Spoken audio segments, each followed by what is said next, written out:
All right, let's dive into a real turning point, huh? The 1948 Boeing strike. Oh, yeah. This one's a biggie. So picture it right. Post-World War II, things are changing. Factories that were cranking out bombers now gotta, well, what? Make toasters. Not quite toasters, but close. Okay, so what happens when a giant like Boeing has to make a huge E shift like this? Well, you get a 20-week standoff, Yeah. and that's what we're going to unpack. Exactly. The causes, the fallout, how it rippled out and shaped labor, all of it. And it all starts with Boeing trying to figure out, okay, the war is over. What do we build now? I mean, they weren't some little startup, right? Boeing had been around since, what was it? 1916. 1916, yeah. They were the embodiment of American, can-do spirit. Total ingenuity. So 1945 hits, war's winding down, and their president, William McPherson Allen, he's got this huge EE decision. Switch gears completely. Go from warplanes to commercial airliners. And just try to imagine the ripple effect, not just on the company, but on like tens of thousands of workers. Yeah, I mean, we're talking about 25,000 workers laid off. That's huge GE. A whole city's worth of people, families, all of a sudden everything's uncertain. Yeah, so no wonder tensions were high. Especially when it came time to, sit down with the union and try to hammer out a new contract. Right, those contract negotiations, they were like the flashpoint? Absolutely. You had the union, the International Association of Machinists, Aeronautical Industrial District Lodge number 751. Catchy name. They've been locked in talks with Boeing since, 1946. 2 years before the strike even started. Yeah, so you can see this thing had been brewing for a while. But those negotiations, they dragged on throughout 47. And neither side was giving an inch, right? Nope. Especially when it came down to the big things. Seniority, how many hours you work, and of course, how much you get paid. The bread and butter, the things that even today are still at the heart of so many labor disputes. Right, it's not just numbers on a page, it's people's livelihoods. It's the difference between putting food on the table and, not. And this wasn't some theoretical debate either. Huh. The union, back in 47, they actually threatened to strike. They backed down then, but by April 48, they'd had enough. So it's like they were pushing, and finally hit that breaking point. Picture a pressure cooker about to blow. That's April of 48. They gave Boeing an ultimatum, basically, take our proposal or we walk. Wow, so it's this high-stakes game of chicken, but with real people's lives hanging in the balance. Exactly. So did Boeing blink? They held their ground.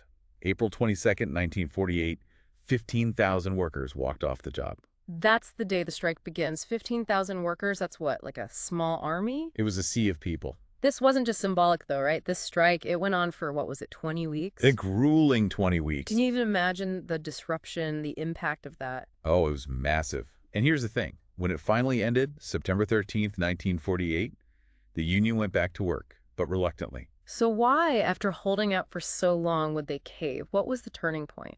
That's where another huge E player enters the scene. And this one's not a company or a union, it's a law. The Taft-Hartley Act. Okay, Taft-Hartley, that name rings a bell, but give me a refresher. Why was this legislation such a game changer, especially for this strike? Okay, so think of it this way. You've got the Wagner Act, passed in 1935, a huge win for unions, gives them the power to organize, to negotiate. Okay, so fast forward a decade, it's the post-war era, and The political winds shift. as they tend to do. And in 1947, you get the Taft-Hartley Act. And this aimed to rebalance things. And it really impacted the Boeing strike. So it's like someone switched out the rule book right in the middle of the game. Exactly. So what did this new rule book look like? What did Taft-Hartley actually do? Well, it put restrictions on certain union actions, things that had been like their power moves before. Well, give me an example. Okay, so imagine a group of workers, let's say, at a tire factory, and they decide to strike in solidarity with the Boeing workers, like a show of force. Right, a sympathy strike. Exactly. But Taft-Hartley made that illegal. Wow, so unions couldn't just count on that widespread support anymore? It's like they were suddenly on their own. It really isolated them. And there's more. Let's say a union tried to pressure another company, maybe one that supplies parts to Boeing, to stop doing business with them. Trying to squeeze them, force their hand. Exactly. That's called a secondary boycott. Taft-Hartley, that outlawed that too. So basically, the union had one hand tied behind its back going into this fight. Exactly. And that helps explain why, even after 20 weeks, they went back to work without getting everything they wanted. It's a huge part of the story. But there's more.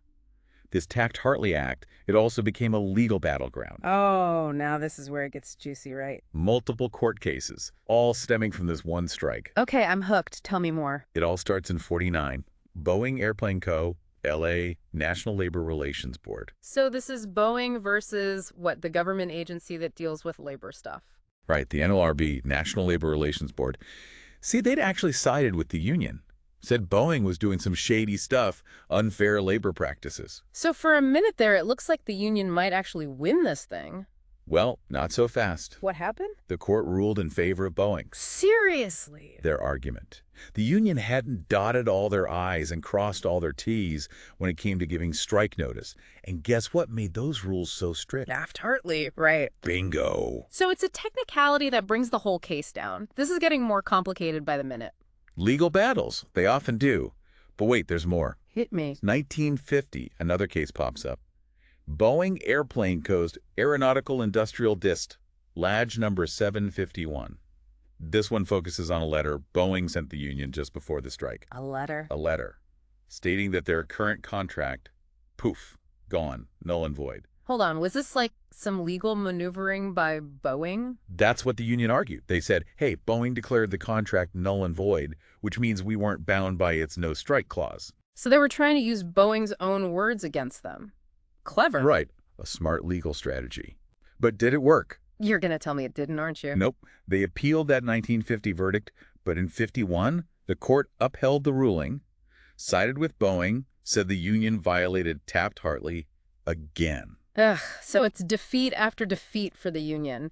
This couldn't have just been bad for morale, right? There had to be real-world consequences for both them and Boeing. Oh, absolutely. I mean, we're talking 20 weeks. That's 5 months of production just stopped. And remember, this is during the Cold War. Tensions are rising. Right. Boeing's still supplying those critical military aircraft, the B-47s, the B-50s, the C-97s. So this wasn't just about profits. It had national security written all over it. Exactly. And those implications, they went way beyond just dollars and cents. Oh, yeah. This strike, it cost Boeing, get this, $1.25 billion in orders. That's a staggering number, even by today's standards. Yeah. And to try to catch up, they had to hire 50,000 new workers. 50,000. That's mind-boggling, the scale of the disruption. And I can only imagine what that did to the relationship between Boeing and its workers. It was a major strain. So the 1948 Boeing strike wasn't just some isolated event. It was a turning point, not just in Boeing's history, but in the whole relationship between corporations and unions. It was a prime example of how laws and the economy could shift the balance of power. Yeah, and before we get into that long-term impact, I think we need to take a closer look at Taft-Hartley itself. It seems like this law is, like, the key to understanding the whole thing. It really is. To grasp what happened here, we got to break down the act, what it did, how it tilted the playing field. Okay, so break it down for me. What exactly did the Taft-Hartley Act do? Well, it was like a toolbox for employers, yeah. Yeah. Packed with ways to, kind of rein in what some saw as unions having too much power. Okay, so what was in this toolbox? What were some of these tools? Oh, one of the most controversial ones, this thing called right-to-work laws. Right to work. I always hear that term, but honestly, I'm not sure I fully get it. Yeah, it can be kind of confusing. So think of it like this, right? You've got a workplace where if you want the job, you got to join the union. Okay, so it's like mandatory membership. Exactly. That's a closed shop. And Taft-Hartley, bam, outlawed that. Okay, so no more forcing people to join the union. Right. But right-to-work laws, they go even further. They say even if there is a union, you don't have to pay dues.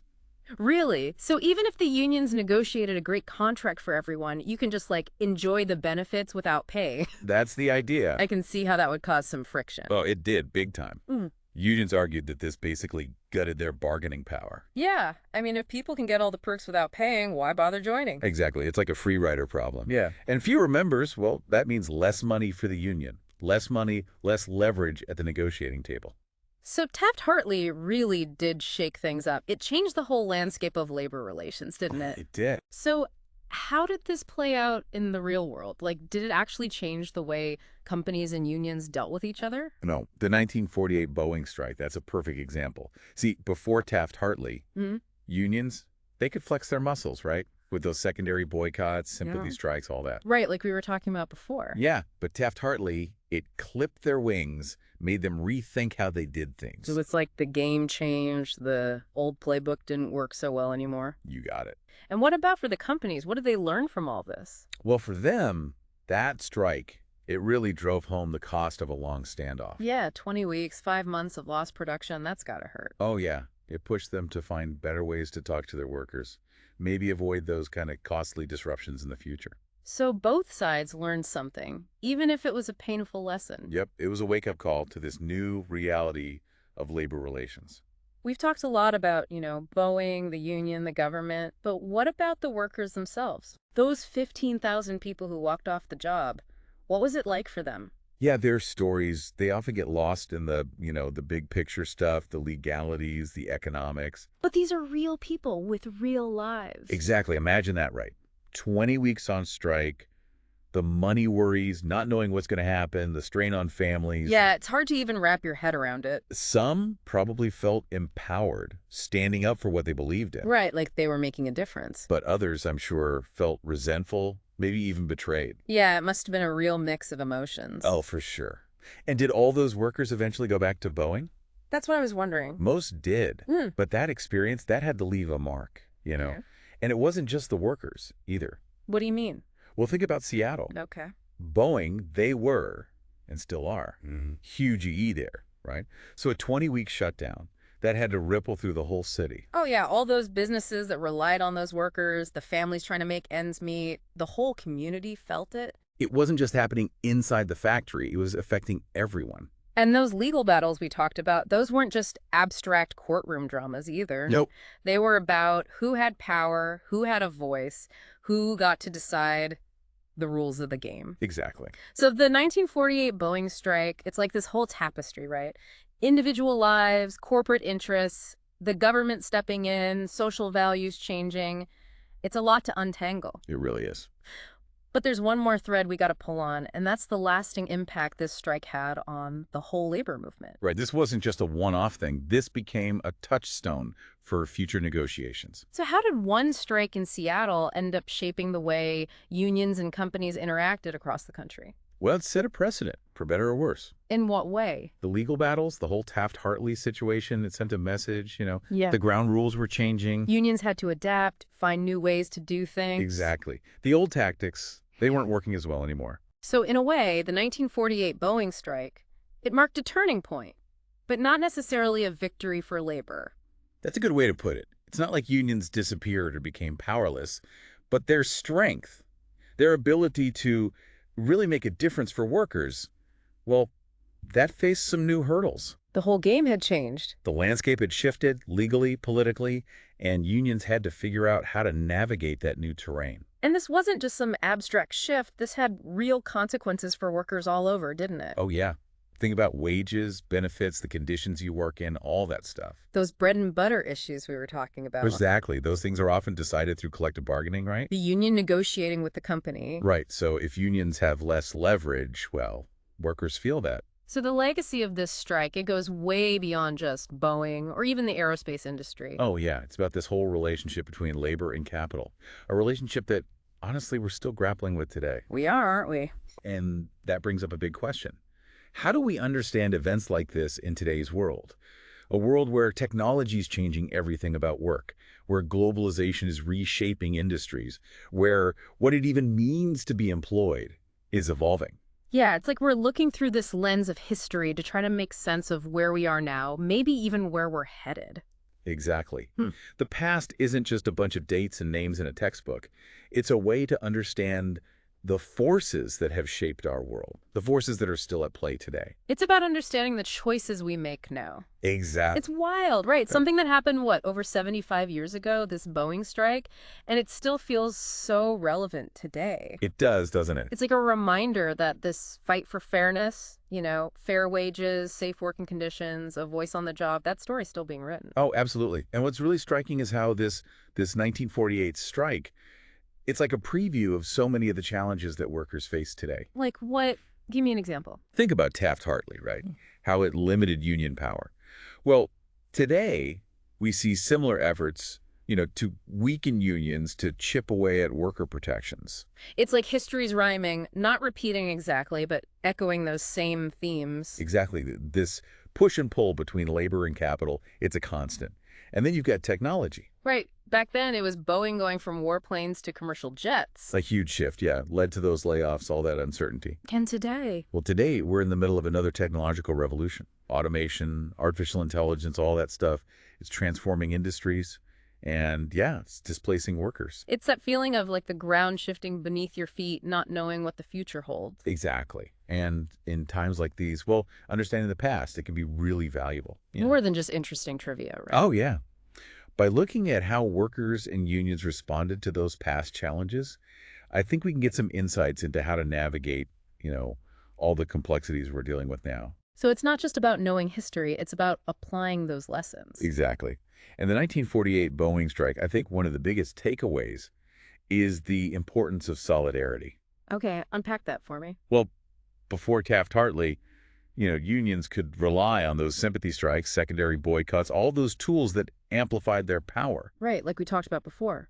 But those tools, they got taken away. So the game changed. It did. And unions had to find new ways to build alliances to support each other. So the need to work together, that didn't go away. No, and honestly, today, with the gig economy, all these new ways of working, that need for worker solidarity, it might be even more urgent now. How so? Well, workers are more fragmented, more isolated. They don't have those traditional protections that come with, a regular job. It's almost like we're going backwards to a time before unions, when workers had no leverage, no say in how things were run. It's a scary thought, yeah. And it really highlights why we need to learn from those past struggles. The 1948 Boeing strike, it's a reminder that workers' rights, they're not a given. There's something you have to fight for. Exactly, generation after generation. So, to our listener, as you're going about your day thinking about all this, what's the one question you should keep asking yourself? Ask yourself, how can I contribute to a future of work that's fair, equitable, just for everyone? It's a big question. It is, and there are lots of ways to answer it. It might mean supporting worker organizing efforts, advocating for policies that protect workers, or even just being more aware of those power dynamics that are always at play in the workplace. It's about recognizing that this fight for workers' rights, it's not just history, it's happening right now. It affects us all. It really does. Well, thanks for taking us on this deep dive. It's been fascinating. My pleasure. And to our listener, keep exploring, keep questioning, and keep fighting for a better future for everyone.